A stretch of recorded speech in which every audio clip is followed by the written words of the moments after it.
같이 박수 치면서 무진한 영광 받으시면 찬양드리기 원합니다.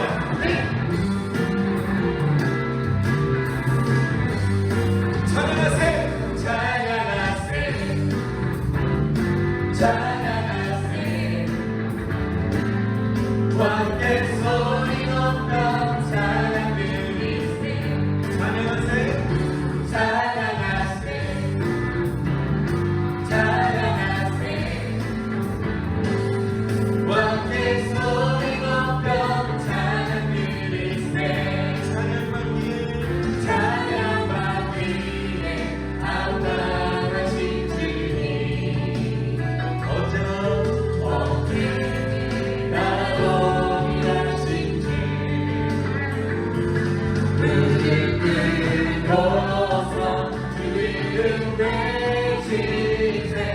예수 나의 왕, 예수 나의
엎드림에 라는 제목으로 하나님의 말씀을 나누겠습니다.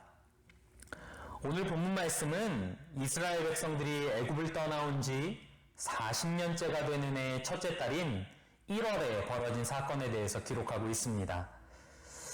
하나님께서는 430년 동안 노예 생활하던 이스라엘 백성들의 신음소리를 들으시고 지도자 모세를 세우셔서 그들을 출애굽시켜 주셨습니다. 그리고 가나안이라고 하는 약속의 땅으로 그들을 인도하기를 원하셨습니다. 애굽에서 가나안까지는 걸어서 40일 정도 걸리는 거리였습니다. 그런 곳을 이스라엘 백성들은 왜 광야에서 40년 동안이나 방황하게 된 것일까요? 그것은 그들이 하나님의 말씀을 신뢰하지 못하고 불순종하는 모습을 보였기 때문입니다. 하나님께서는 가나안과 인접해 있는 가데스라고 하는 곳에 도착한 모세와 이스라엘 백성들에게 각 지파별로 12명의 정탐꾼을 선출하여 자신들이 들어가게 될 땅을 미리 정탐하게 하셨습니다. 그런데 그 12명의 정탐꾼 중에 여호수아와 갈렙을 제외한 10명의 정탐꾼들은 아주 부정적인 내용의 보고를 모세에게 가지고 오게 됩니다. 저 가나안 땅에 있는 자들은 우리보다 훨씬 크고 힘도 세고 우리는 그들의 상대가 되지 못하기 때문에 저 땅을 우리가 취할 수 없습니다 라고 이야기합니다. 그에 반해 여호수아와 갈렙은 그렇지 않습니다. 저 땅은 하나님께서 우리에게 주신 땅이 분명하고 우리는 저 땅을 넉넉히 취할 수 있습니다 라고 아주 긍정적인 보고를 모세에게 가져오게 됩니다. 그런데 부정적인 이야기를 했던 정탐꾼들과 이스라엘 백성들이 이 긍정적인 이야기를 하는 여호수아와 갈렙을 향해 막 돌을 던지려고 하면서 우리가 차라리 애굽에서 노예 생활을 하던 때가 더 좋았다. 새로운 지도자를 세워서 애굽으로 돌아가자라고 하면서 하나님께서 보시기에 아주 악한 대반역을 일으키게 됩니다. 그래서 하나님께서는 여호수아와 갈렙을 제외한 부정적인 생각을 한 이스라엘 백성들이 가나안 땅에 들어가는 것을 허락하지 않으십니다. 그래서 광야에서 40년이라는 시간을 보내게 되고 그 시간 동안 출애굽 1세대들이 거의 다 죽게 됩니다. 그리고 오늘 이제 출애굽 2세대들, 출애굽 당시에는 어린아이들이었던 그들이 자신들의 아버지, 할아버지가 하나님께 반역했었던 그 출발점, 가데스로 다시 돌아오게 된 것입니다. 이제 얼마 안 가면 가나안 땅에 들어갈 수 있는 가장 가까운 곳으로 오게 된 것입니다. 그런데 오늘 말씀을 보면 40년의 광야 생활을 겪어온 이스라엘 백성들의 모습이 40년 전의 모습과 그리 다르지 않은 것을 보게 됩니다. 어떤 모습이 그런가? 그들에게는 여전히 불평하고 불만을 쏟아내는 모습이 있었다라는 것입니다. 40년 전에도 불평하고 불만해서 광야를 방황했었는데 백성들의 모습 속에 여전히 불평하는 모습이 있었다라는 것입니다. 어떤 불평을 쏟아내고 있는가? 그들이 다시 가데스에 도착했는데 그곳에는 백성들이 먹을 물이 없었습니다. 물이 없으니 과실도 없고 나무도 없고 그늘도 없고 척박한 땅이었다라는 것입니다. 그들은 자신들이 마실 물이 없고 자신들의 생명에 어려움이 생기자 곧바로 그들의 민족성을 드러내게 됩니다. 곧장 지도자 모세와 아론을 찾아가서 온갖 불평을 쏟아내기 시작합니다. 오늘 본문 2절에서 5절까지의 말씀입니다. 회중이 물이 없으므로 모세와 아론에게로 모여드니라. 백성이 모세와 다투어 말하여 이르되 우리 형제들이 여호와 앞에서 죽을 때에 우리도 죽었더라면 좋을 뻔하였도다.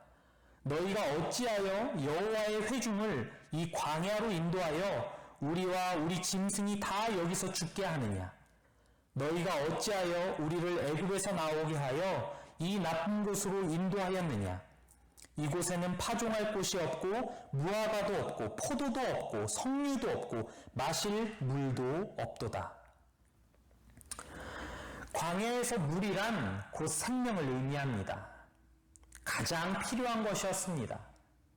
그렇기 때문에 그들의 이 불평은 충분히 할 만한 것이었고 할 수 있을 만한 이야기였습니다. 하지만 그들이 기억하지 못하는 한 가지가 있었는데 그것은 뭐냐면 광야 40년 동안에도 여전히 그들에게는 물이 없었고 먹을 것이 없었고 모든 것이 부족한 상황 속에서도 하나님께서 자신들의 생명을 지켜주시고 먹이시고 인도하셨다는 사실을 기억하지 못하고 있는 것입니다. 은혜를 기억하지 못하고 감사를 잃어버린 모습을 보이고 있는 것입니다. 4절 말씀에 보면 스스로를 여호와의 회중이라고 이야기하지만 그들은 여호와 하나님께 감사하지 못했고 그분을 신뢰하지 못했다라는 것입니다. 심지어 광야 1세대들과 같이 죽었더라면 좋았을 것이라고 이야기하고 있습니다. 이것은 모세를 향한 불평이 아니었습니다. 하나님께서 하신 일에 대한 불평은 곧 하나님을 향한 불평인 것입니다. 참으로 배은망덕한 모습이 아닐 수 없습니다. 하나님의 백성은 하나님의 은혜로만 살아가는 백성입니다. 하나님의 은혜로 살아간다는 것을 믿고 인정하는 삶에는 감사밖에 있을 수 없습니다.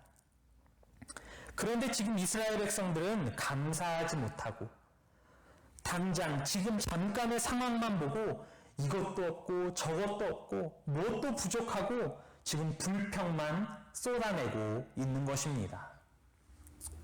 그런데 그와 반대로 하나님의 종 모세는 이스라엘 백성들과는 전혀 다른 태도를 보이는 것을 보게 됩니다. 오늘 본문 6절 말씀입니다.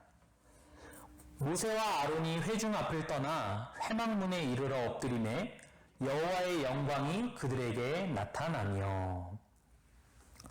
백성들이 찾아와서 온갖 불평의 소리를 자신에게 쏟아붓고 있는 상황입니다. 하지만 성경에는 모세가 백성들을 향해 똑같이 불평의 소리를 했다거나 하는 말이 없습니다. 오히려 어떤 모습을 보이는가? 회중 앞을 떠나 여호와께 엎드리매. 온갖 불평의 소리로부터 떠나 하나님께 엎드렸다라는 것입니다. 상황은 이스라엘 백성이나 모세나 똑같았습니다. 모세에게만 물이 있었던 것이 아닙니다. 그러나 동일한 상황 속에서, 아니요, 오히려 백성들이 자신을 찾아와 하소연하고 온갖 불평과 불만을 쏟아내는 힘든 상황 속에서 해결해야 할 문제 앞에서 모세는 자신이 느끼는 대로 자신의 말을 하는 것보다 하나님의 말씀을 듣는 것을 선택했다라는 것입니다. 여러분, 이것이 오늘 우리가 배워야 할 신앙의 태도입니다. 이해되지 않고 어찌할 바 모르는 상황 속에서 힘들고 불만스럽게만 여겨지는 상황 속에서 내가 느끼는 대로 판단하고 내가 하고 싶은 대로 말을 쏟아내는 것이 아니라 하나님께 엎드리고 하나님의 음성을 듣는 것, 그분의 판단을 기다리는 것, 이것이야말로 하나님을 향한 믿음을 가진 자의 겸손한 모습이요, 하나님을 인정하고 신뢰하는 모습이다라는 것입니다. 이스라엘 백성들을 가데스 광야로 인도하신 분은 하나님이셨습니다. 하나님께서 허락하신 동일한 상황 가운데 감사하지 못하고 온갖 불평과 불만을 쏟아내는 이스라엘 백성들과 그 불평과 불만의 소리를 떠나 하나님의 음성을 듣기 위해 엎드린 모세, 우리는 어느 쪽에 더 가까운 사람들인가요? 하나님을 믿는다고 하는, 하나님의 은혜로만 살아간다고 하는 우리는 내 말을 더 많이 하는 사람들인가요? 하나님의 음성을 듣는 사람들인가요? 솔직하게 고백해보면 우리는 우리 말을 더 많이 할 것입니다. 하나님의 말씀, 하나님의 음성을 듣기보다 마치 오늘 이스라엘 백성들처럼 내 삶에는 뭐가 없고 뭐가 부족하고 하나님 저한테 왜 이러세요? 온갖 불평을 쏟아내는 모습이 우리의 모습일 것입니다. 하지만 여러분, 정말 지혜로운 삶은요, 옳은 소리를 많이 내는 삶이 아니라 옳은 소리를 듣는 삶입니다. 옳은 소리가 뭐예요? 바로 하나님의 말씀입니다. 진리이신 하나님의 말씀을 매 순간 듣는 삶이야말로 진정한 하나님의 백성으로 살아가는 삶이다라는 것입니다. 저는 저와 여러분이 하나님의 음성을 듣는 것보다 많은 소리를 내는 사람이 되지 않기를 바랍니다. 어떤 상황 속에서도 내 생각, 내 판단대로 불평과 불만을 쏟아내는 사람이 아니라 겸손히 하나님의 말씀에 귀 기울일 수 있는 모세와 같은 사람이 다 되실 수 있기를 간절히 소망합니다. 모세가 여호와 하나님 앞에 엎드렸다라는 것은요, 기도했다라는 거예요. 하나님, 이 상황을 향한 하나님의 뜻과 마음이 무엇입니까? 저에게 말씀하여 주옵소서. 그럴 때 하나님께서 응답하신다라는 것입니다. 오늘 본문 8절 말씀입니다. 지팡이를 가지고 내 형 아론과 함께 회중을 모으고 그들의 목전에서 너희는 반석에게 명령하여 물을 내라 하라. 내가 그 반석이 물을 내게 하여 회중과 그들의 짐승에게 마시게 할지니라. 하나님께서는 오늘도 하나님의 말씀에 귀 기울이는 한 사람을 찾고 계십니다.